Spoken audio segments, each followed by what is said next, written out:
Hi, I'm Dave Bull with Colonial Saw, and the purpose of this video is to demonstrate the proper procedure for changing the flat belt drive on your Striebig panel saw. Saws that look like this with the silver motors and saw head all contain a flat belt drive. So this includes all the machines prior to the 1990s, the Economs, Standards, Automats, and then into the 90s and 2000s with the Econom 2s, Standard 2s, otherwise known as Optisol 1, Optisol 1 Plus, Optisol 2, and on, it continues on in today into the current standard machine, or standard TRKs, they're sometimes known. These belts can require changing if they weren't, if you find that the saw is losing power in the middle of a cut, or if things become rough in the transmission of the saw. So the very first thing we do to change this this belt is to turn off power to the machine on the right hand side at the main disconnect or the main switch, or overload at the saw on the right hand side of the frame. You could also disconnect power at your disconnect box on the wall, or even at the main panel, your electrical panel. So I've already done that in this case, so I'm not going to show you doing that. But the next case, or the next thing we want to do is to, just for ease of working, go ahead and lock the saw at a vertical cutting station and turn the saw head to a horizontal position. Okay. And we're essentially going to take this whole motor field up off the saw, and that will gain us access to change the blade, or I'm sorry, to change the belt. So the very first thing we're going to do is lock the saw head at this horizontal cutting position. That way the saw can't move horizontally or vertically. And there are 6 screws on the back of the belt casing right here that just come off with a simple slotted screwdriver.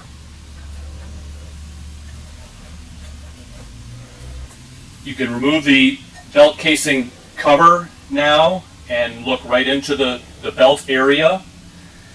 Be careful, most saws will have a hole in this plate where your arbor lock tool goes through, and right below that hole there will be a tube and 2 O-rings, one that seals this side and one that seals the other side. Make sure that that tube stays in place and you keep track of the O-rings. You'll want to put them back later.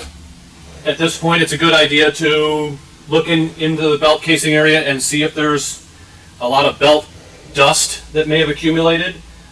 If your belt is not tracking properly, it can ride up this way or ride down the other way and rub its side edges and create a bunch of belt dust inside the saw casing, or the belt casing.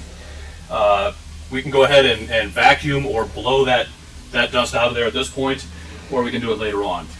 Next step is to just simply remove the cover to the motor. It's just 3 screws, 3 Phillips head screws, and take that motor cover off.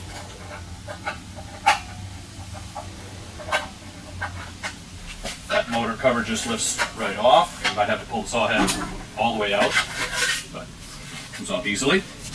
The next thing we're going to do is remove the fan, the cooling fan at the end of the motor, which is on with a simple Allen head set screw, 3 millimeters. Once we get the Allen head set screw backed off, we may need to pry up on this fan to get it to come off of the shaft. So I can use my couple of pry bars and just gently pry it up this way so you can see.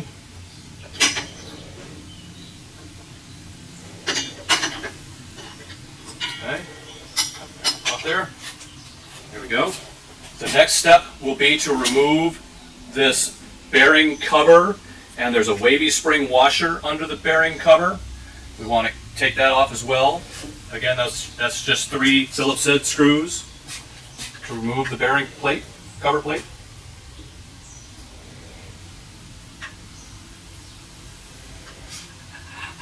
Bearing plate, cover plate just looks like that. And the wavy spring washer right underneath it, looks like that. Take Keep that off. Keep track of it. Next, we're going to remove, in order to get this field housing up and off the armature, we're going to need to remove the right side handle here. It is held in place on this shaft right here with 3 pins that we're going to punch out. It's helpful to plunge the saw head in partway so that the pins are pointing in away from the motor. If we have the motor out here and try to punch the pins, we're punching the pins into the motor and they can be difficult to get out. So we'll just plunge it in a little bit, exposes the 3 right side pins, and we're going to punch them out. And I'll put my glasses on so I can see those pins. Now that the pins are removed, we can just simply lock that saw head. Handle pops right out. Set it aside. Now there are 6 Allen head cap screws holding the field assembly on to the saw housing. We're going to remove those 6 Allen head cap screws with a 5mm Allen wrench. An Allen head socket can be quite helpful here. We'll get them started with the Allen wrench.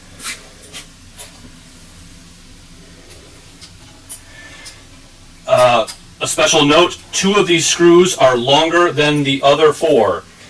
So you'll want to keep track of those, maybe make a mark on the motor. I happen to know that they're this one and this one, almost directly opposed from one another, but we'll want to make sure that those go back in those locations. Lock washers underneath the caps of the screws, a little closer. So we want to keep track of those as well. That's one of the longer screws right there. This is one of the shorter ones. The longer ones are about 3/8 of an inch or 10mm longer than the shorter ones. So there's a shorter one.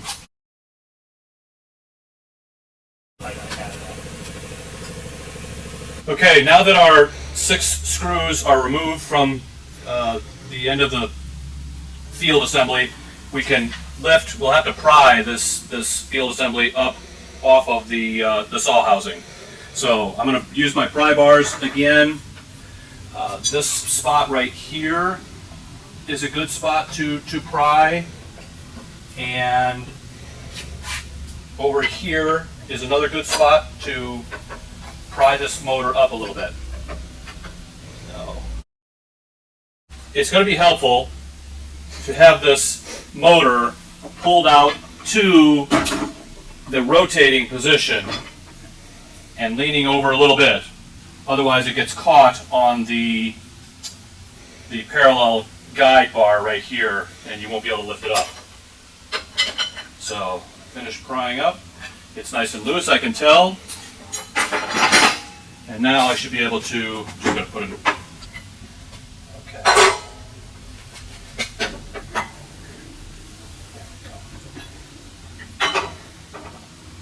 The motor's ready to come off of here, but remember that it's still going to be attached to its electric cable, so we're going to need to set this down on something relatively the same height as the saw head. I just happen to have a sturdy box right here that I'm going to use. I could use a chair or a ladder or something, but I'm going to go ahead and put the motor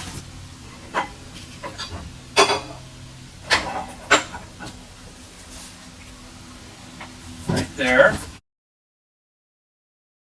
So now we have the entire belt exposed here from the arbor and the idler pulley and the motor pulley here. So I want to take this belt off. I can do that simply by pulling against the tension pulley, and there's quite a bit of spring tension here with this torsion spring, but it gives me just enough slack that I can get that belt up and off of there. Okay, this belt actually is not in bad condition, but we'll go ahead and put a new one on. The new belt has a shiny side and a matte side to it. We want the shiny side to go around the main pulleys, the arbor or the motor pulley and the arbor pulley, and the matte side will back up against the tension pulley here. Okay, so there's my shiny side, which is going to go around the motor pulley, and we get it into a similar position to where it came off, and we pull against the tension pulley to allow us to get it over the arbor pulley, and push it down just a little bit. That there. Okay, there we go. Simple as that.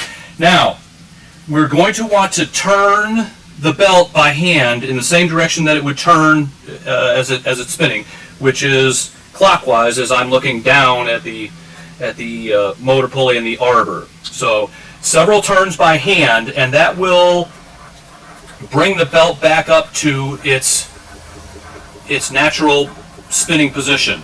We can see that this belt is actually riding a little bit high on the arbor and even the tension pulley here, all three pulleys really. So we'll want to make that adjustment, but we'll probably do that after we put the motor back on and we can run the belt at motor speed. Okay, that adjustment will be done by adjusting the tilt of the idler pulley. That is what steers the belt here. Okay, so we're adjusting the lean of that idler pulley right here. There's a screw, an Allen head cap screw right down in there. Probably can't see it very well in this shot, but it's down in there, and you may need a light to help you when it is time to make that arrangement or that adjustment. But before we make any adjustment here, we have to loosen the bolt that holds the position of that the locking bolt on the outside of the saw housing. So we'll loosen this, make an adjustment to the idler pulley, or the tension pulley we call it, the lean to it, and bring this belt back down. But we'll do that after we put the motor back together and can bump it to speed. As we have the belt casing cover all open and the field assembly off of the armature, etc., it's one of your best opportunities if you haven't changed the motor bearings in several years, which is often the case. It might behoove you to replace this motor bearing at least. The other motor bearing is on the inside of the saw housing. It's actually on the other side of this motor pulley, but to get to it you need to remove a few other parts inside the saw housing, which are some extra steps for sure, but you may very well at least want to replace this one if it's been several years since you've done so. A simple bearing puller under the bearing here will pop this thing right off the shaft, and it's very easy to replace. Okay, we're not going to do that in this video, but we're going to go ahead and reassemble the motor and the belt casing, and then we'll make that tracking adjustment. The motor goes back on, obviously the way it came off, but there's a little guide, a little cutout area of the housing right there that will guide you around the plunge handle shafts, so to make sure you get on in the right location.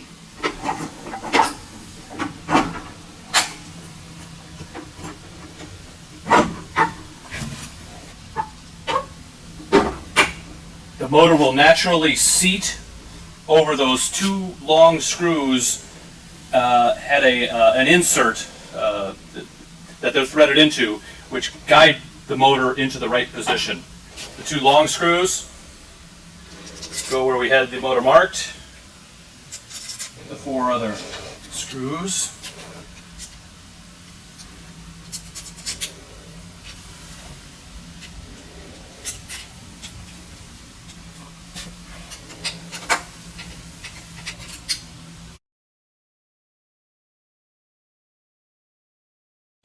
Now we're ready to put the spring washer and bearing cover on again.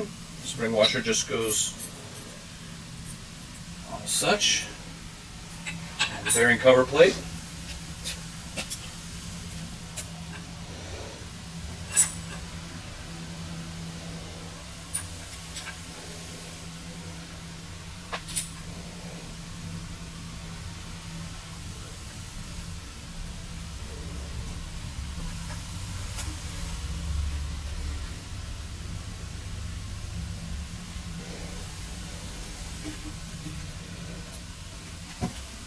Now we're ready to put the plunge handle back on.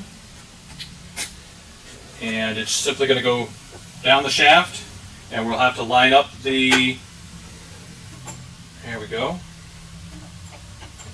We'll have to line up the pins to get those to go in again. And we're just going to tap them in.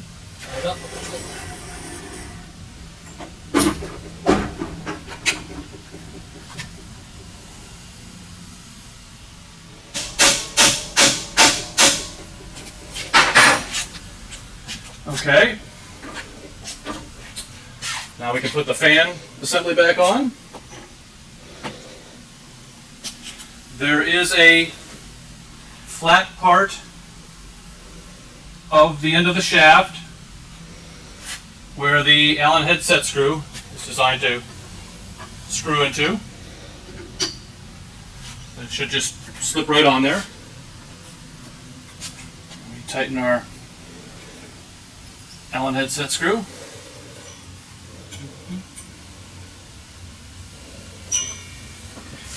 And we can put the motor cover back on. We'll leave the belt casing cover off for the moment. Power back onto the machine. Even though our belt casing is open, we want to be able to start the motor and watch that belt track, make sure that we have everything correctly put back together, and watch the tracking of the belt. So I'm going to turn power back on. And now we can turn the motor on. Let's put the saw head firmly in the horizontal cutting position. And release our emergency stop. And we just want to bump the motor a couple of times to see it.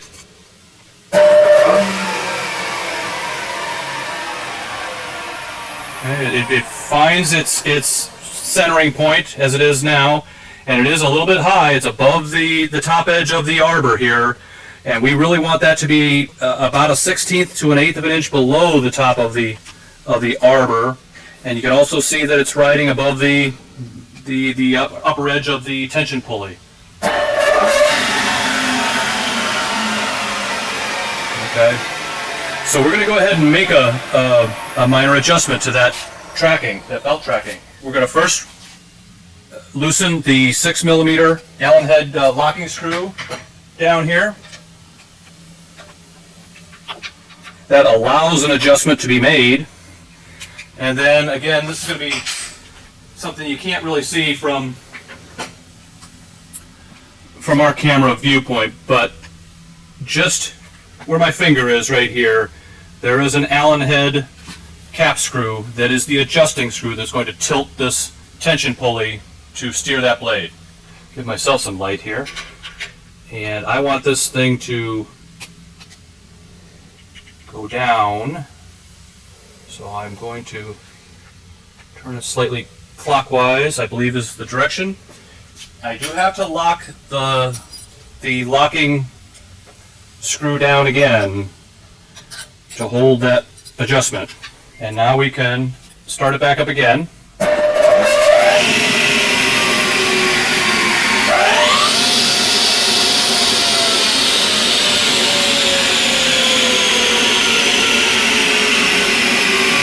We're moving in the right direction. It's lowered a little bit on the arbor, but we still want to go a little bit further. So we're going to do the same adjustment again until that belt rides, again, about a 1/16 of an inch below the top of the arbor, and that no edge of the belt is sticking above the idler pulley.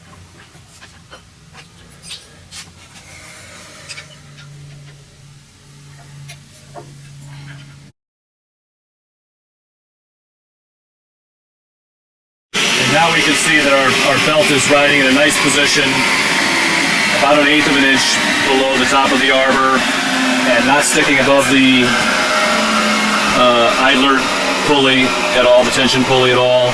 So that's a good position. We're good to cover this up. So we'll put our belt casing cover back on, and we are done.